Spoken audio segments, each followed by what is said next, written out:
کیا عید پر آپ نے اپنے رشتہ داروں کے بچوں کو 10,000 روپے عیدی، اور جب آپ کے بچے ان کے رشتہ داروں کے گھر گئے، یعنی آپ کے رشتہ داروں کے گھر گئے، تو انہیں بھی وہاں سے 10,000 روپے عیدی۔ تو برابری کے اصول کے تحت نو پروفٹ نو لاس کے مطابق اب آپ کے پاس پورے 10,000 روپے ہونے چاہیے، لیکن جب آپ حساب لگاتے ہیں تو پتا چلتا ہے کہ بیگم کے پاس 7,000 روپے ہیں اور بچوں کے حصے میں 3,000 روپے آئے ہیں۔ تو سوال یہ پیدا ہوتا ہے کہ وہ 10,000 روپے آخر کہاں گئے، وہ آپ کے پاس کیوں نہیں ہے؟ عید پر اکثر سسرال اپنے داماد اور بیٹی کو عیدی دیتے ہیں۔ عموماً سسرال کی طرف سے داماد کے لیے سوٹ ہوتا ہے اور بیٹی کے لیے سوٹ کے ساتھ کیش بھی ہوتا ہے۔ سوال یہ ہے کہ داماد کے لیے عیدی کیش کی شکل میں کیوں نہیں آتی؟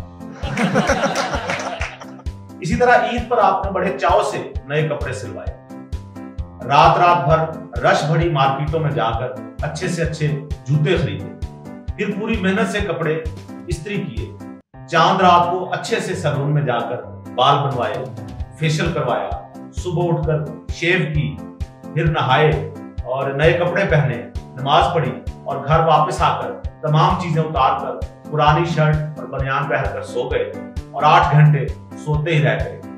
وجہ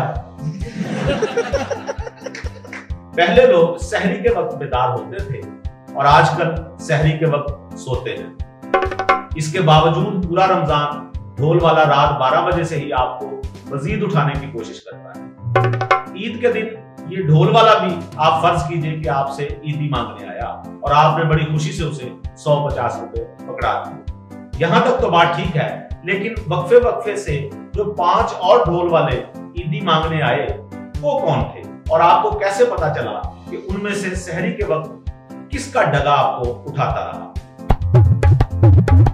اسی طرح ذرا سوچئے کہ آپ چاند رات کو گاڑی واش کروانے کے لیے گئے، انہوں نے یعنی جو سروس اسٹیشن والے تھے انہوں نے آپ سے 100 روپیہ زائد مانگ لیا۔ وجہ پوچھی تو جواب ملا کہ یہ عیدی ہے۔ آپ نے عید پر گاڑی میں پیٹرول ڈلوایا، وہاں بھی لڑکے نے عیدی کا تقاضا کر دیا۔ سوال یہ ہے کہ کیا آپ نے ہی سب کو عیدی دینی ہے یا آپ کو بھی کسی نے عیدی کے طور پر کوئی رعایت دی؟ بلکہ سوال کو ذرا تھوڑا سا اور بڑھا دیتے ہیں کہ عیدی گاہک سے ہی کیوں مانگی جاتی ہے، گاہک کو دی کیوں نہیں جاتی؟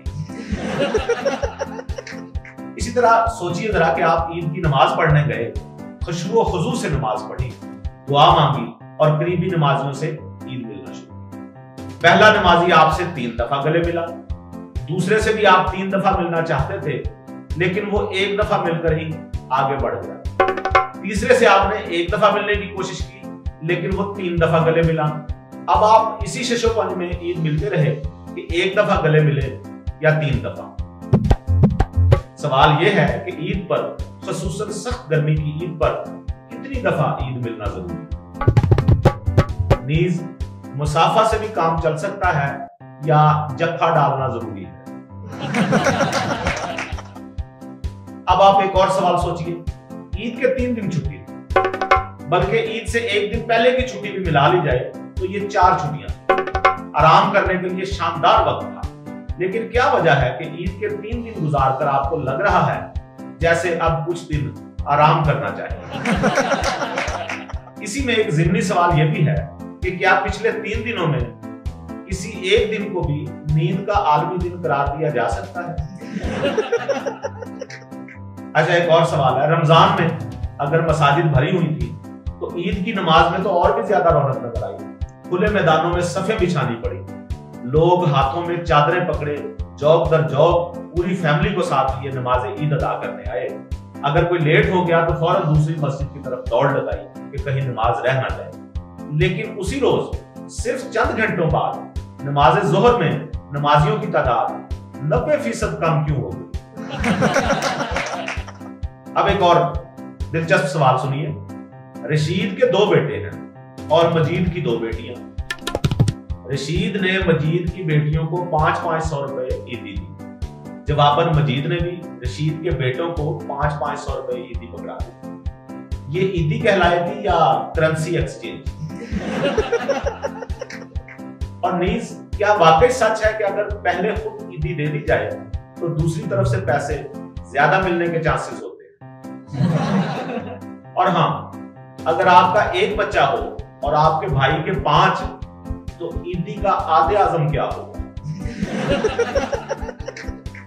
عام حالات میں اگر آپ کسی رشتہ دار کے گھر جائیں اور ان کے بچے کو 1000 کا نوٹ پکڑائیں تو رشتہ دار خواتین ایک ترسلی مچا دیں کہ نہیں اس کی کیا ضرورت تھی. بچے کی جیب سے نوٹ نکال کر واپس آپ کی جیب میں ڈالا جاتا ہے. آپ پھر نوٹ نکالتے ہیں لیکن دوسری طرف سے سخت مزاحمت ہوتی ہے. 10 منٹ کی جنگ کے بعد یہ پیسے ہنسی خوشی قبول کر لیے جاتے ہیں. گویا انکار ایک ضروری رسم تھی جو ادا ہوئی. لیکن عیدی دیتے وقت ان بچوں کی مائیں کیوں دندیاں نکالتے ہوئے یہ سارا منظر دیکھتی رہتی ہیں؟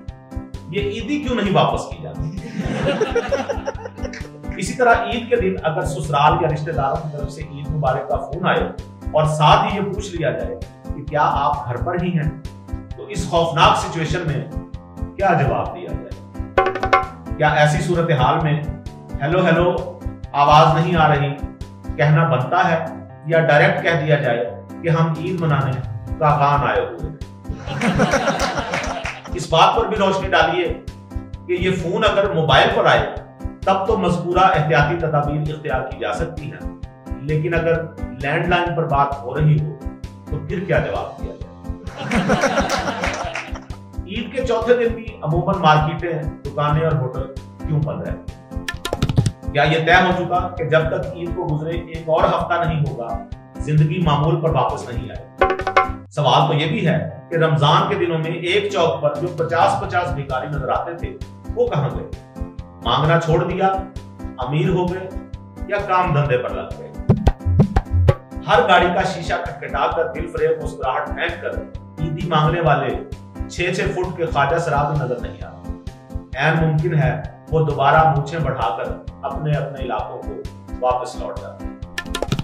عید کی 4 چھٹیوں کے بعد کئی لوگ شدت سے اپنے آفس جانے کے لیے ترس رہے ہوں گے تاکہ سکون کے کچھ لمحات بھی میسر آ سکیں. عید نے تو یہ حال کر دیا ہے کہ کئی لوگ اپنی جیب کی طرف دیکھتے ہیں اور زار و قطار ہنستے چلے جاتے ہیں، کیونکہ عید پر خوش نظر آنا بہت ضروری ہے.